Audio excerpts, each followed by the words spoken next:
नमस्कार मित्रों, I welcome you all again to summarise my YouTube channel. आज बात करेंगे कोविड-19 का जो नया वेरिएंट आया है साउथ अफ्रीका, बोत्सवाना, हांगकांग में भी अभी 3 केसेस हैं, उसके बारे में। Wondering what exactly is the government of India doing, ये कब जागेंगे, how many dead bodies like the second wave they need to just wake up to the seriousness of this variant. ये पहला सवाल। और जो दूसरा सवाल है कि जो मीडिया के झूठ हैं, टाइम्स ऑफ इंडिया जैसे जो बड़े अखबार हैं, जो बड़े मीडिया हाउसेस हैं, वो भी ओमिक्रॉन पे जिस तरह के झूठ बोल रहे हैं, जिस तरह का वो पैनिक फैला रहे हैं, जिस तरह से बिना किसी सच्चाई के वो कुछ बता रहे हैं कि 6 टाइम्स ज़्यादा कंटेजियस है and that it can affect even those vaccinated, which are all not true. WHO is still researching, the world community is still researching the new variant. लग रहा है कि ये ज़्यादा कंटेजियस है, ज़्यादा संक्रामक है, लेकिन उसके बारे में कोई गारंटी नहीं. बट सबसे पहला सवाल, what exactly is the government of India doing. हमेशा की तरह अगर आपको मेरे वीडियोस अच्छे लग रहे हों तो चैनल को सब्सक्राइब करें और वीडियोस को लाइक और साझा.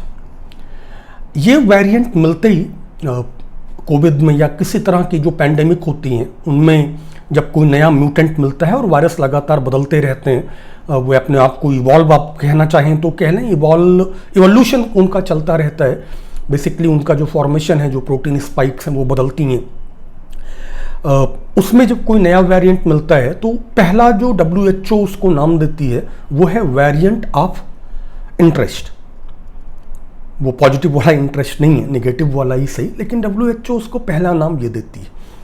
दूसरा बोलती है वेरिएंट ऑफ कंसर्न, चिंता का वेरिएंट. जो पिछला वेरिएंट चिंता का था, डेल्टा, जिसके बहुत सारे मामले भारत में मिले थे. दूसरी लहर में जिसमें विद्युत सौदा गृहों की चिमनियाँ जल गईं, जिसमें भारत के राजदूत, देशों में भारत के राजदूत रहे बड़े अधिकारी तक पार्किंग लॉट में पड़े, बेड और ऑक्सीजन के बिना मर गए, जिसमें पार्किंग लॉट्स को शमशान में बदलना पड़ा, जिसमें गंगा नदी के किनारे हिंदू भी दफनाए जाने लगे. वो जो वेरिएंट ऑफ कंसर्न था वो डेल्टा था.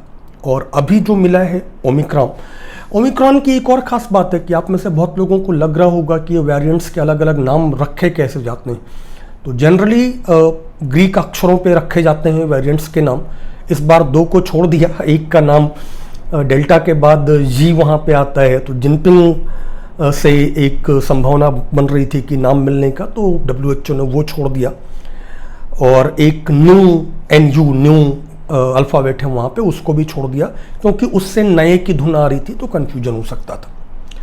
इस वेरिएंट के मिलते ही दुनिया भर के तमाम देशों ने, including United states, European union, Britain, Hong Kong, दुनिया के ज़्यादातर देशों ने इमीडिएटली साउथ अफ्रीका, बोत्सवाना और जो अफेक्टेड कंट्रीज हैं वहाँ से हवाई उड़ानें तुरंत रोक दी. भारत ने अभी ऐसा कोई निर्णय नहीं लिया है.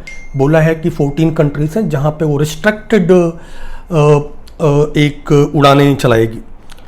तो अगर मैं आपको यहाँ पे पूछूं कि ये निर्णय कैसे लिया जा रहा है, अगर वर्ल्ड कम्युनिटी कुछ कर रही है तो भारतीय सरकार और कुछ ना भी करे तो उसी एक निर्णय को सीधे दोहरा क्यों नहीं सकते हम लोग कि जब तक ये वेरिएंट ऑफ कंसर्न है, जब तक इसके बारे में हमें ढंग से नहीं पता है, तब तक आप इसे रोक क्यों नहीं सकते, इन उड़ानों को आप रोक क्यों नहीं सकते.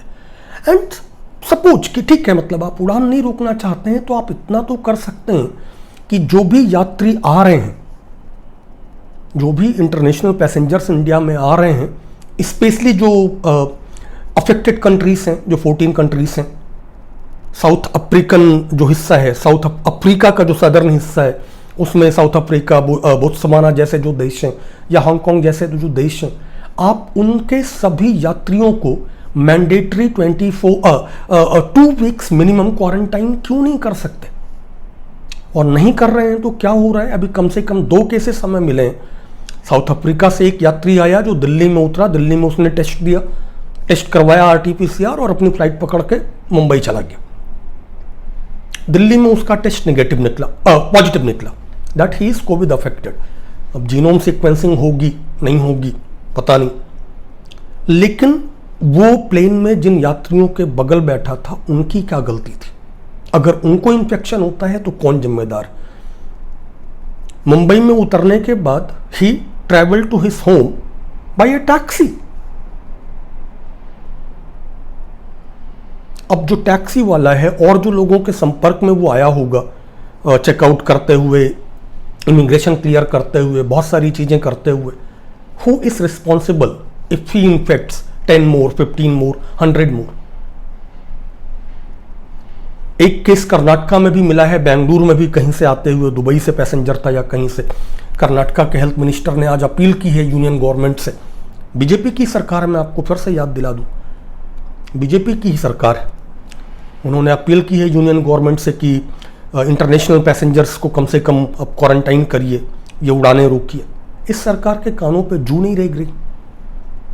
वजह साफ समझ में आ रही है। पिछली बार नमस्ते ट्रंप था, मध्य प्रदेश में सरकार बनाना गिराना था।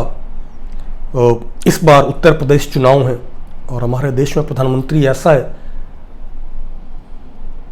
जो सड़कों पे बिखरी लाशों के बीच कोविड की दूसरी लहर में अट्टहास कर सकता था कि आसनसोल में मैंने ऐसी भीड़ तो कभी देखी ही नहीं, बिना मास्क के, और उसके बाद टेलीवाइज्ड एड्रेस मास्क पहन के दे सकता है। So first and foremost, what is Modi government waiting for? When shall they ban international arrivals at least from affected countries including South Africa? दुनिया भर के ज्यादातर देश पूरा का पूरा क्वारंटाइन कर रहे हैं। हांगकांग जैसे जो टेरिटोरीज हैं, हांगकांग में आज भी 21 डेज का क्वारंटाइन है। आप चाहे हांगकांग के पासपोर्ट होल्डर ही क्यों ना हो, आप कहीं से आ रहे हैं, वापस हांगकांग में घुस रहे हैं, तो 21 days institutional quarantine is mandatory. 21 दिन आपको हांगकांग गवर्नमेंट अप्रूव्ड होटल्स में से किसी एक में क्वारंटाइन में रहना पड़ेगा। कठिन नियम है, लेकिन असर आज भी हांगकांग के केसेस 5000 से कम है, हमारी मौतें 50 से कम है, 3 डिजिट्स में नहीं है, जबकि वुहान से हम केवल 900 किलोमीटर के अंदर बैठे हुए, ओनली 900 किलोमीटर्स। इंडिया में 18 इंटरनेशनल एयरपोर्ट्स पे कोविड के पहले total daily arrivals, total including Indians returning to India and like outsiders coming, all traffic was under 1,15,000 passengers. Hong Kong में केवल एक एयरपोर्ट है और यहां पे डेली इंटरनेशनल अराइवल्स 1,47,000 के आसपास थे कोविड के पहले, लेकिन हमने क्वारंटाइन, हांगकांग ने क्वारंटाइन किया, इंडिया ने नहीं किया। फर्क हम सब ने देखा। आसान भाषा में कहें तो इन चुनाव जीवी नरभक्षियों को कितनी डेड बॉडीज चाहिए ये जानने के लिए, कोविड को, इस लहर को, ओमिक्रॉन को समझने के लिए और कम से कम इसको रोकने के लिए। या वो पिछली बार की ही तरह करेंगे। हेल्थ मिनिस्ट्री इंडिया की 2020 में 3 मार्च को ये बोल रहे थे कोरोना वायरस भारत में हेल्थ इमरजेंसी नहीं। मार्च 19 तक PPE, personal protective kits, equipments जो हैं वो एक्सपोर्ट कर रहे थे। मार्च 21 को मध्य प्रदेश की सरकार गिरा रहे थे। 17 मार्च तक फ्लाइट्स आने दे रहे थे, इंटरनेशनल सारी फ्लाइट्स बिना किसी क्वारंटाइन के। और फिर 25 मार्च को सीधे लॉकडाउन 4 घंटे का, जिसने आधे भारत को सड़कों पर ला दिया। क्या इस बार भी वही करने का इरादा है? या इस जनवरी को आप याद करें, मोदी जी ने ग्लोबल फोरम में कहा था कि भारत ने मानवता को बचा लिया है, भारत ने जंग जीत ली है।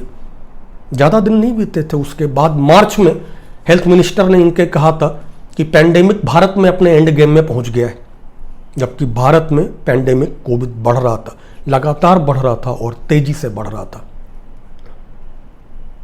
उसके बाद तो जो हुआ हमने देखा। So are they waiting for a scenario like that again? क्या उन्हें फिर से यही चाहिए? खुद से सोचिए। दूसरा हिस्सा जो बहुत जरूरी हिस्सा है कि किसी तरह के दुष्प्रचार में मत आइए, डिस्पाइट दिस दुष्प्रचार being led by no less than all the godi media houses. 6 गुना ज्यादा संक्रामक है। No, there is no data. जिन्होंने वैक्सीन लगवा ली है उनको भी अफेक्ट कर रहा है। No, there is no data.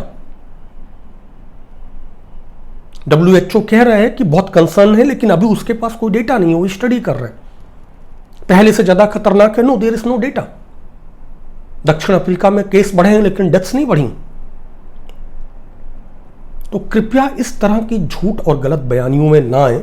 सरकार पे दबाव बनाने की कोशिश करें कि उत्तर प्रदेश के चुनाव की बलिवेदी पे आम इंसानों की बलि ना चढ़ा दे दूसरी बार की तरह।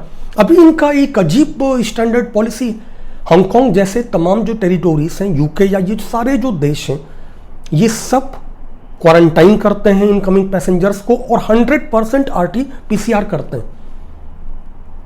हमारी सरकार ने बोला है कि 14 जो कंट्रीज हैं एट रिस्क बाई ओमिक्रॉन, उनमें वो करेंगे RT-PCR, लेकिन बाकी किसी भी इंटरनेशनल फ्लाइट जो हो रही है उसके केवल 5% रैंडम सैंपलिंग करेंगे।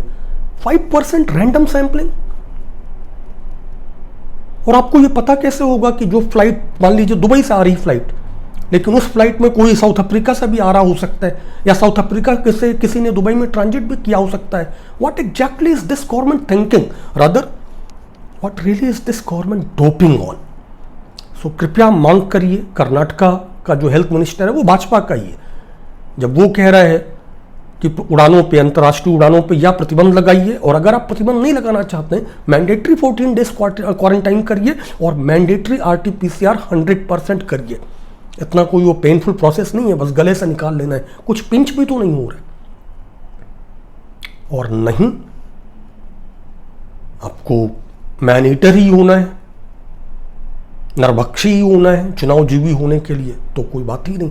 तो फिर उत्तर प्रदेश के चुनाव में 10-10 लाख की रैलियां फिर से करते रहिए, प्रशासन को बोल के मजबूर करके लोगों को लाइए, स्टूडेंट्स को लाइए, लेकिन उसकी जो कीमत चुकानी होगी देश को वो बहुत ज़्यादा होगी, और ये बिल्कुल भी ठीक नहीं होगा।